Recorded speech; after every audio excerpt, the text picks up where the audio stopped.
ಬಿಸಿ ನೀರಿನಲ್ಲಿ ಸ್ನಾನ ಮಾಡೋಣ ಅಂತ ಗ್ಯಾಸ್ ಗೀಸರ್ ಆನ್ ಮಾಡ್ತೀರಾ? ನೀವು ಒಂದ್ಸಾರಿ ಹಿಂದೂ ಮುಂದೆ ಯೋಚಿಸಬೇಕು. ಬೆಂಗಳೂರಿನಲ್ಲಿ ಗ್ಯಾಸ್ ಗೀಸರ್ ವಿಷಾನಿಲ ಸೋರಿಕೆಯಾಗಿ ತಾಯಿ ಮಗುವಿನ ಪ್ರಾಣವೇ ಹೋಗಿದೆ. ಕಿಲ್ಲರ್ ಗ್ಯಾಸ್ ಗೀಸರ್ ಅಟ್ಟಹಾಸಕ್ಕೆ ಎಲ್ಲರೂ ಬೆಚ್ಚಿ ಬಿದ್ದಿದ್ದಾರೆ.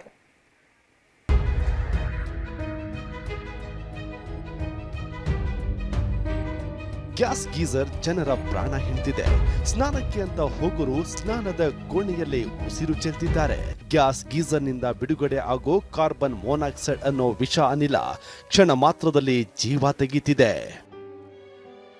ಗ್ಯಾಸ್ ಗೀಸರ್ ವಿಷಾನಿಲಕ್ಕೆ ತಾಯಿ ಮಗು ದಾರುಣ ಸಾವು. ಅಮಾಯಕರ ಜೀವ ಹಿಂಡ್ತಾ ಇದೆ ಕಾರ್ಬನ್ ಮೊನಾಕ್ಸೈಡ್.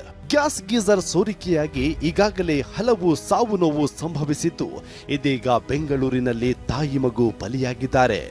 ಗೋವಿಂದರಾಜನಗರದ ಪಂಚಶೀಲ ನಗರದಲ್ಲಿ 26 ವರ್ಷದ ಚಾಂದಿನಿ ಮತ್ತು ಇವರ 4 ವರ್ಷದ ಮಗು ಸಾವನ್ನಪ್ಪಿದೆ.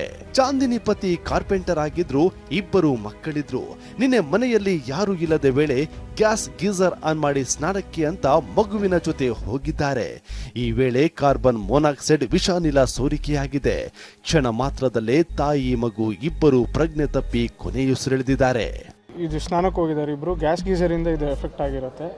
ದಯವಿಟ್ಟು ಆದಷ್ಟು ಗ್ಯಾಸ್ ಗೀಸರ್ನ ಸ್ಟಾಪ್ ಮಾಡಿ. ಸಾಧ್ಯ ಆದರೆ ಇಫ್ ಇನ್ ಕೇಸು ತಣ್ಣೀರಲ್ಲೇ ಸ್ನಾನ ಮಾಡಿ, ಇಲ್ಲ ಸೋಲಾರ್ ಬಳಸಿ. ದಯವಿಟ್ಟು ಗ್ಯಾಸ್ ಗೀಸರು, ಎಲೆಕ್ಟ್ರಿಕ್ ಗೀಸರ್ ಯಾವುದನ್ನು ಯೂಸ್ ಮಾಡೋಕ್ಕೆ ಹೋಗ್ಬೇಡಿ. ಬಿಕಾಸ್ ಅದರಿಂದ ನಮ್ಮ ಮನೇಲಿ ಒಂದು ಪುಟ್ಟ ಜೀವ ಇನ್ನೊಂದು ನಮ್ಮ ಅತ್ತಿಗೆ, ಅವರು 26 ಇಯರ್ಸು 27 ಇಯರ್ಸು ಅವ್ರನ್ನ ಕಳ್ಕೊಂಡಿರ್ತೀವಿ. ದಯವಿಟ್ಟು ಇದರಿಂದ ನೀವು ಎತ್ತಿಚ್ಕೊಳ್ಳಿ. ದಯವಿಟ್ಟು ಆದಷ್ಟು ಸ್ಟಾಪ್ ಮಾಡಿ. ದೊಡ್ಡ ಮಗುವನ್ನ ಶಾಲೆಯಿಂದ ಕರೆದುಕೊಂಡು ಬರಲು ಪತಿ ಕಿರಣ್ ಹೋಗಿದ್ದು, ವಾಪಸ್ ಬರುವಷ್ಟರಲ್ಲಿ ಘೋರ ಅನಾಹುತ ನಡೆದು ಹೋಗಿದೆ. ಆಸ್ಪತ್ರೆಗೆ ಕರೆದೊಯ್ಯುವಷ್ಟರಲ್ಲೇ ಪತ್ನಿ ಮತ್ತು ಮಗು ಯುವಿ ಪ್ರಾಣ ಪಕ್ಷಿ ಹಾರಿ ಹೋಗಿದೆ. ಸರ್, ಟೈಮಿಂಗ್ಸ್ ಗೊತ್ತಿಲ್ಲ ನನಗೆ ಗೊತ್ತಾಗಿದ್ದು 4:20 ಸ್ನಾನಕ್ಕೆ ಹೋಗಿದ್ರು ಅಷ್ಟೇ ಸರ್. ಅದು ಬಿಟ್ಟರೆ ಇನ್ನೇನು ಆಗಿದೆ ಅಂತಲೂ ಗೊತ್ತಿಲ್ಲ ನನಗೆ. ಏನರಿಂದ ಆಗಿದೆ ಅಂದರೆ ಮನೇಲಿ ಗ್ಯಾಸ್ ಗೀಸರ್ ಯೂಸ್ ಮಾಡ್ತಾಯಿದ್ದೀವಿ ಸರ್. ಯಾರೂ ಮಾಹಿತಿ ಕೊಟ್ಟಿಲ್ಲ ಸರ್. 3:30 ಕಾಲ್ ಬರಬೇಕಾಯಿತು ಮನೆಯಿಂದ, ಬಂದಿಲ್ಲ. 4 ಗಂಟೆಗೆ ನಾನೇ ಕಾಲ್ ಮಾಡಿದೆ, ರೆಸ್ಪಾನ್ಸ್ ಮಾಡಲಿಲ್ಲ. ಆಮೇಲೆ ಡೋರ್ ಓಪನ್ ಮಾಡಿ ಮನೆಗೆ ಕಾಲ್ ಮಾಡಿದಾಗ ಮನೇಲಿ ಯಾರು ರೆಸ್ಪಾನ್ಸ್ ಮಾಡದಿದ್ದಕ್ಕೆ ನಮ್ಮ ತಮ್ಮನ ಮನೆ ಹತ್ರ ಕಳಿಸಿ ನೋಡಿರೋದು ಸರ್. ಗ್ಯಾಸ್ ಗೀಸರ್ ಬಗ್ಗೆ ಎಚ್ಚರ ತಪ್ಪಿದ್ರೆ ಡೇಂಜರ್. ಗ್ಯಾಸ್ ಗೀಸರ್ ನಿಂದ ಸಾವುಗಳು ಇದೇ ಮೊದಲಲ್ಲ. ಗ್ಯಾಸ್ ಗೀಸರ್ ಬಗ್ಗೆ ಎಚ್ಚರ ತಪ್ಪಿದ್ರೆ ಜೀವಕ್ಕೆ ಎರವಾಗ್ತಾ ಇದೆ. ಯಾಕಂದ್ರೆ ಬೆಂಗಳೂರು ಸೇರಿ ರಾಜ್ಯದಲ್ಲಿ ಅನೇಕರು ಜೀವ ಬಿಟ್ಟಿದ್ದಾರೆ.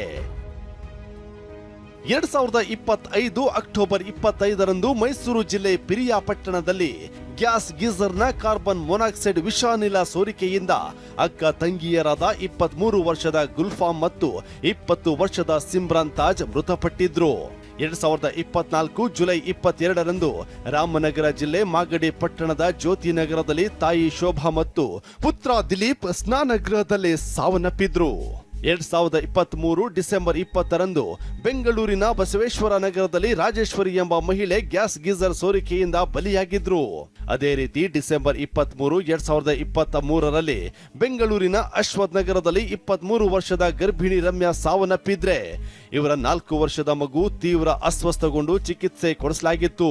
ಉಳಿದಂತೆ 2021 ಅಕ್ಟೋಬರ್ 24ರಂದು ಮಡಿಕೇರಿಯ ಕೂರ್ಗ್ ವ್ಯಾಲಿ ಹೋಮ್ ಸ್ಟೇನಲ್ಲಿ ಸ್ನಾನಗೃಹದಲ್ಲಿ ಗ್ಯಾಸ್ ಗೀಸರ್ ಸೋರಿಕೆಯಾಗಿ ವಿಘ್ನೇಶ್ವರಿ ಅನ್ನೋ ಯುವತಿ ಬಲಿಯಾಗಿದ್ಲು. ಅದೇನೇ ಇರ್ಲಿ, ಸ್ನಾನದ ಬಿಸಿ ನೀರಿಗೆ ಗ್ಯಾಸ್ ಗೀಸರ್ ಬಳಸುವ ಜನ ಇನ್ನಾದ್ರೂ ಎಚ್ಚರ ವಹಿಸಬೇಕಿದೆ. ರಾಚಪ್ಪಾಜಿ ನಾಯಕ್, TV9 ಬೆಂಗಳೂರು.